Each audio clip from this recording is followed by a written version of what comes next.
Hello and welcome to another episode of Gemstone Mine. I'm John. I'm Alex. And I'm Jake. And today, picking up from where we were with our last episode, we had talked about threats, so as we promised, today we have to talk about answers. Before we get to the main topic, though, there's some little bit of news trickling out during the holiday doldrums. We're getting a little bit of news on Kaldheim coming out really slowly, but the most recent official release has been about our mini weird draft set this March with Time Spiral Remastered. Yay, Lotus Bloom. So, Lotus Bloom's not really the most powerful of cards, but it looks like the image they released for it's going to be our box topper, and it's got art by Christopher Rush on it, which is just nice and nostalgic, even if seeing the old frame kind of mixed opinion on. On one hand, I love the foiling with the little shooting star at the bottom. On the other, reading that Path to Exile hurts my eyes. Yeah, white text on a white background is not the best choice, but yeah.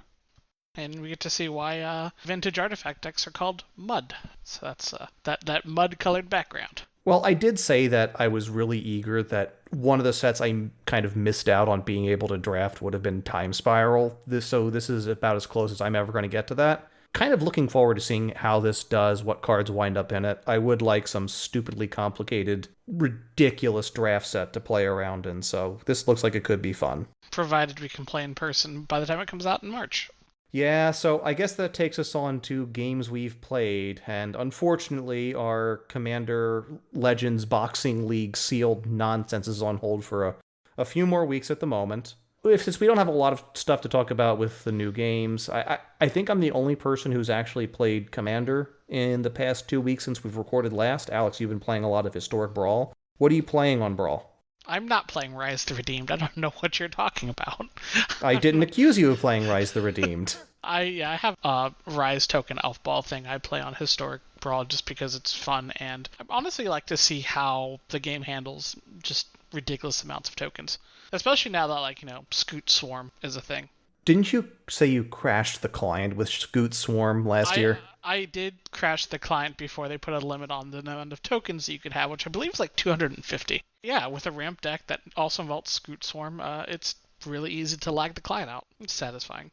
Also, Craterhoof Behemoth exists in Historic Brawl. So, there's a world where I can have a whole bunch of Scoot Swarm triggers and then Rise the Redeemed, and it's like, oh, here's a Craterhoof. And then, I just hit people for sideways 8s infinitely. So it's a good time.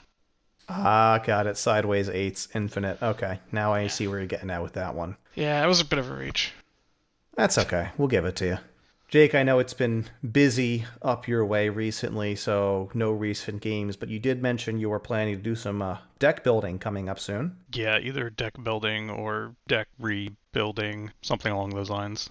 I pared down all my decks, so I think I am down to 2 casual and 1 CEDH deck, which I feel like I need more than that, or I'll lose my my cred as a Commander player. Looks like I'm the only person who got to play a game of Commander since last we talked. Managed to get beat up a few times playing CDH, but I did score 1 win in CDH with my Yuriko Turbo Naz deck with a good old-fashioned Doomsday win. Doomsday is one of those cards that I have played in multiple decks, but I've never actually cast, so I've certainly never won with it. But yeah, that's pretty cool. That's a nice little achievement unlocked. And the best part is that if I tell people I've won games of CEDH with Doomsday, they'll assume I've been playing the format for a lot longer than I actually have. So, instant cred with the old school CEDH players. What was your Doomsday pile? Oh, God. So, the Doomsday pile, it wound up being... I already had Yuriko in play. I had someone open to swing at. The pile was Brainstorm on top, then Thassa's Oracle next, a Mox Amber, and a Lotus Petal, and I think the last card was Crow Mox in the bottom of the pile, just in case. I also had just some throwaway garbage in my hand, so swung in, cracked the pile by drawing Brainstorm off of Yuriko's trigger. Paid a blue mana, drew 3 cards, so we had Thassa's Oracle, Lotus Petal, and Mox Amber in hand. Just put 2 useless cards from my hand back on top of my library. Played the Lotus Petal, played the Mox Amber, tapped them both for blue mana, played Thassa's Oracle, At that point, I had a Devotion to Blue of 3, and the cards in my deck were Garbage, Garbage, Chrome, Mox Opal. So that equals 3, so I won the game. It's pretty cool that Yuriko was your pile cracking card. So I wish I could take credit for that, but part of the reason I built the deck was listening to the CDH cast where Braden was describing how that was the way he built his Yuriko deck, where you could just layer the Doomsday win con in with Consultation. It just seemed like a natural fit, and I drew into Doomsday, and shields were down, so it seemed like the time to go for it. Seems pretty good. Congratulations again. The Doomsday win was just a long time wish to accomplish, and I finally got to accomplish it. Never mind those other 3 games where I got utterly stomped into the dirt by fair magic. Stacks, not even once. If you're playing quote-unquote fair magic the deck, it is stacks every day, all day. Alex, I think you would enjoy that deck. Which one? Fairer Magic. Fairer Magic. The deck that Rule of Law built. I'll have to check it out. I mean, I would like to get reps in with Winota at some point. I miss playing in person. I miss playing in person too, but I think we can once we get everyone set back up, Alex, in your new house, we'll have to get some more webcam games going at the very least. I also do want a new webcam. That's the good news is, so I guess this might go under news, but webcams appear to be back in stock at more reasonable prices again. If you remember at the beginning of the year when all the fun started with the pandemic and quarantining, webcam prices spiked because everyone had to buy them out for work. And Alex, you were stuck with a security webcam essentially with a fisheye lens to try to get games in with. Yeah, when I tried to pick up a second one to get our other computer here set up, it also was a no-name webcam was the brand webcam, and it was also fisheyed, so it was a little awkward, a little hard to see on spell table. They are starting to come back though, so I think that is something we can take a look at so we can get some more games in again soon. I'll be happy once I actually have a webcam that doesn't look god-awful. Yeah, then we'll be able to get some games in. I don't want to make any promises, but I want to try to learn to record gameplay videos. I don't think I'll be successful with it because that is a lot of video editing and I am bad at that, but I'd like to learn. All right. So, our topic today is talking about answers. So, what is an answer? Last time, Alex, Jake, you guys had some really good definitions for what threats are. And you identified that threats are basically something that is going to alter the course of the game away from the trajectory that favors your plan. So what is an answer? How do we go about judging answers? Alex, why don't you give us your thoughts on what an answer is first? Well, if a threat is anything that kind of diverts us away from our current game plan, an answer in that sense would be anything that gets us back into a current state of our gameplay. Now that can vary because in some cases having a piece of removal, say something like Reclamation Sage to remove a stacks effect, can be considered an answer to a threat. Right. But if you are running a creature heavy deck and someone board wipes you,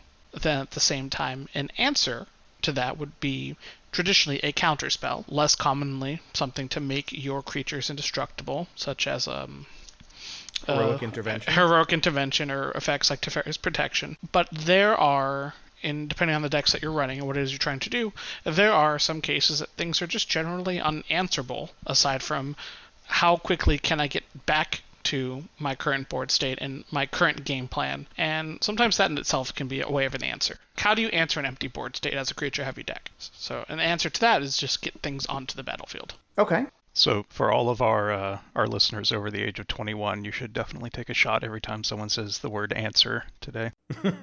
I think that there's probably 2 types of answers. There's, I guess you could qualify it as defensive or offensive. A defensive answer would be responding to somebody's attempt to win the game to prevent them from winning the game. Okay. And an offensive answer would be something that would protect your attempt to win. Okay. And these cards can fill, you can have the same card filling multiple roles, just a counter spell works for both of them. You can counter somebody's win condition, or you can counter somebody's attempt to stop your win condition from going off. All right. So offensive and defensive answers. I like that. So how do we judge our answers then? How do we decide which ones are worth including? Because, God, how many cards are we up to in the history of Magic now? I have definitely lost count.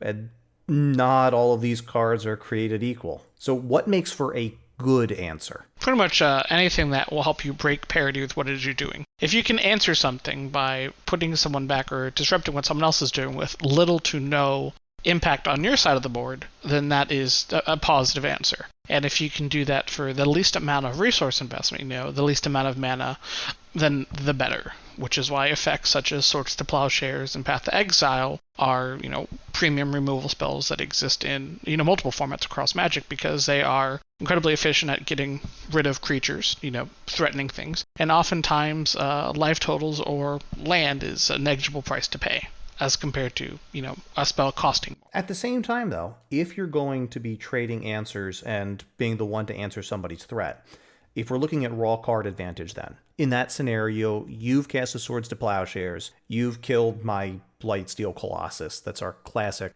big threatening creature. So I'm down a card, you're down a card, and our other two opponents are both at parity. They haven't lost anything. So in that case, too, there's an additional price you have to pay for using pointed removal. Yeah, in traditional 1v1 Magic, spot removal is going to usually be card neutral.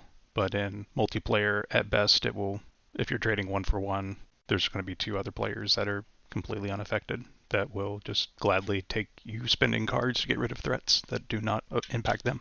Yeah, exactly. And one thing that I've learned from CEDH, of all places, is that a lot of people think CEDH is not a very political, gameplay environment, but it is one of the most political environments you can be on when you're sitting there and you're sitting directly to the left of the person who is trying to currently win the game or play some giant threat. You are in a very happy place to be able to just pass priority and force other people to be the ones to spend removal on or spend answers on that threat. You just have to hope that you're able to read the table accurately and don't just sit on your force of will and pass priority and then, oh crap, you just lost. That's why you're willing to ask people hey, does anyone have an answer to this? And hope they don't lie to you. Yes, that would be ideal as well.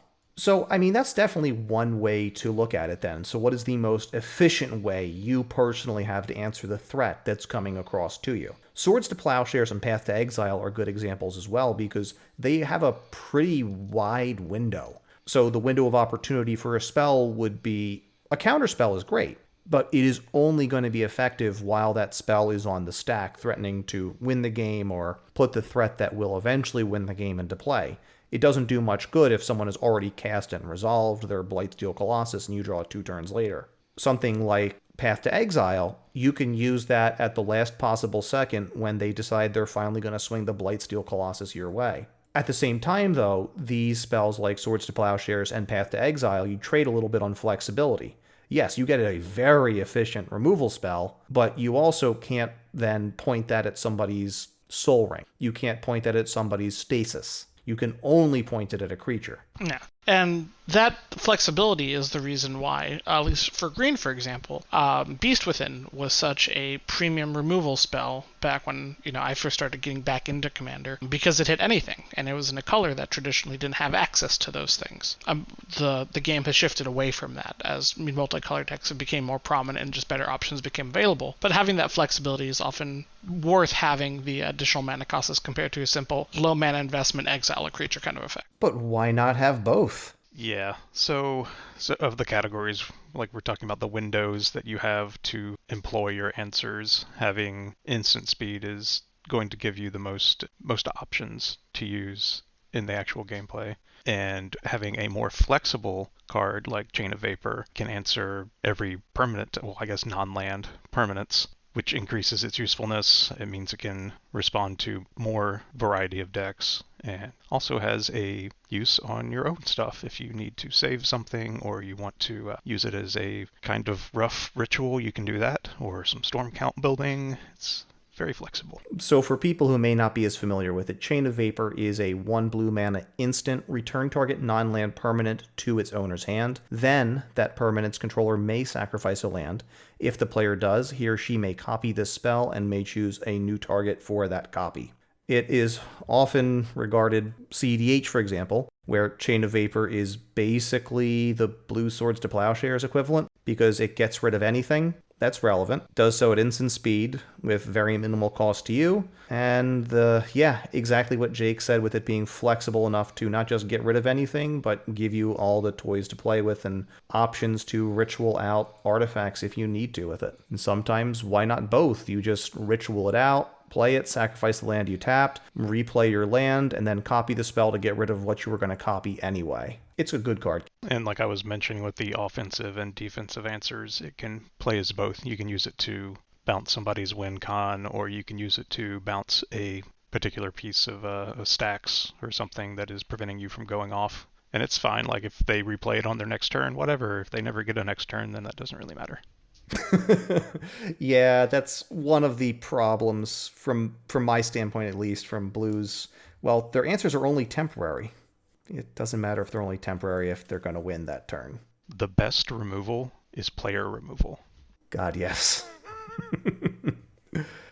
Well, that actually brings up a good point, Jake. You mentioned stacks, and Alex, you're probably our stacksiest person on the podcast today. So do you consider stacks to be answers? I do.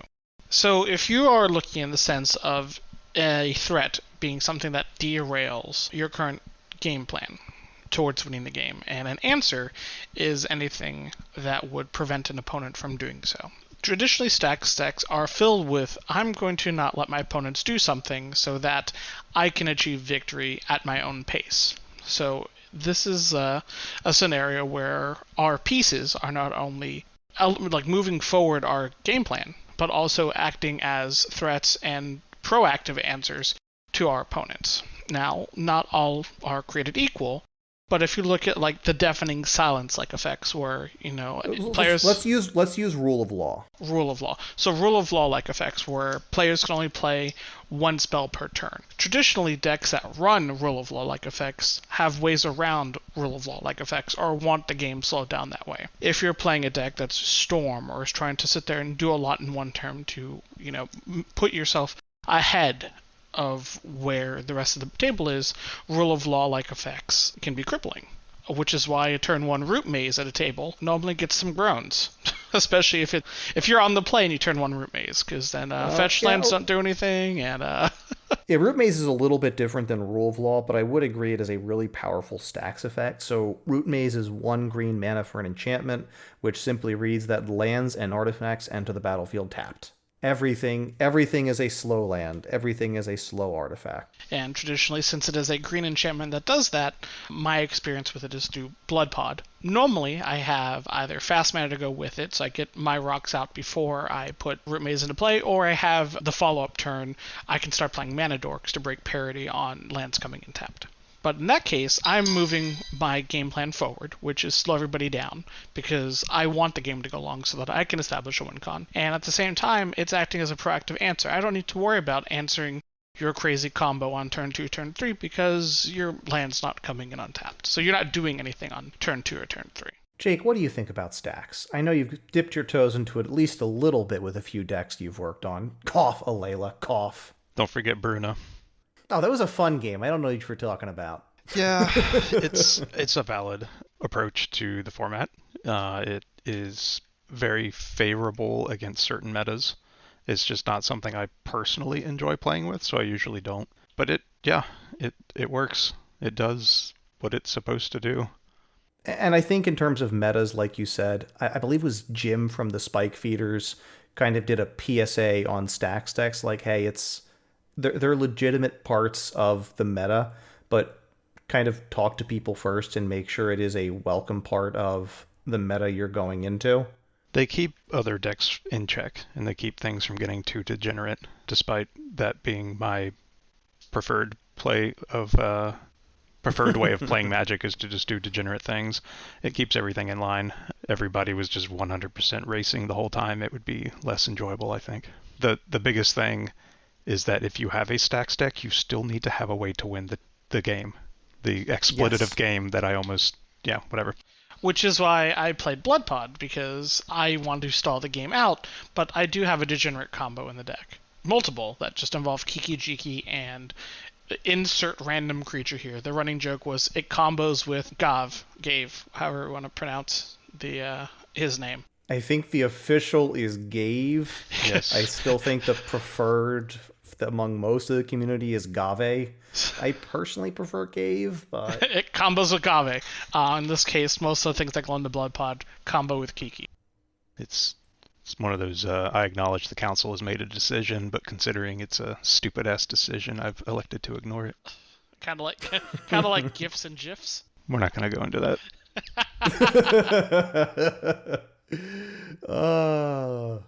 Well, so far we've been talking about a lot of point removal. So single target answers like Swords to Plowshares, like Path to Exile, like Chain of Vapor. We've talked about some stacks effects. Those are a little bit different because they have a little bit more wide of a reach. But classically in Commander, the way you got ahead was to play a 4-for-1, a 5-for-1, a 10-for-1. You usually didn't play a lot of point removal, and you were playing wide-reaching effects like Wrath of God or Day of Judgment instead.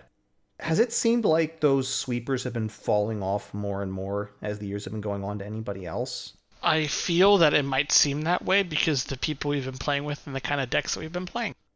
Yeah, I know that's how it is for me, at least. There's just not a lot of large, built-up board states in the games that I've been playing in, where, like, multiple players have giant walls of countless creatures just staring at each other. It's been a little faster, a little more focused. Some decks are not running the creatures, so wrathing and only knocking out a couple creatures on one player's side is a little less of a power play. So I don't think it's been where it's been less. I think the decks and people we've been playing with just haven't necessitated that. And there's also the fact that when we, play competitive EDH, the lists that we are running, the three of us, aren't our own creations. Like, these are lists that, we've picked up from people like Shaver and Cobble and things like that for the play groups and environments that they're in. So, we've modeled the decks after theirs. So it's no surprise that our lists don't contain answers like that because the lists that, they're based off of don't contain answers like that. And going a little bit deeper, though, I'm looking at just like the past week on EDHREC.com. Cyclonic Rift is still way the heck up there. It is the 8th most popular card in decks built in the past week. We see in the top 30 Ruinous Ultimatum, the Mardu Ultimatum from Ikoria that destroys all non-land permanents your opponent's control is still up there. And let's see, the next one was Merciless Eviction, Supreme Verdict. So they're certainly still on there. I know Supreme Verdict makes its way into some competitive lists due to the it can't be countered clause. But if we hop in the Wayback Machine before any of us here started, or at least John and myself before you and I started playing competitive Magic, back when we first met up at Dungeon, our local game shop, and we're playing every weekend with, looking back now at our Toon decks, board wipes are more common in those playgroups because that's just what we were playing. It's, the Omnaths and the other decks like that were, running rampant, my own included. So that was just an observation. That's why I wanted to get into it and talk about what the role of these spells that have a wider reach is. I kind of missed that. And I think our consensus is that there are still definitely metas where these are useful and good cards to be running. I mean, they were fun to play haymakers like Final Judgment or Descend Upon the Sinful. I mean, 6 mana for a, board wipe is a lot. But 6 mana for just exile all creatures. I mean, that's a fun one. No gimmicks, no nothing. Just exile all creatures. Descend Upon the Sinful, being able to exile all creatures, and, oh, by the way, if you have Delirium, get a 4/4 Angel Creature token. That's something that, is an answer. Okay. Any other closing thoughts on answers before we wrap this episode up?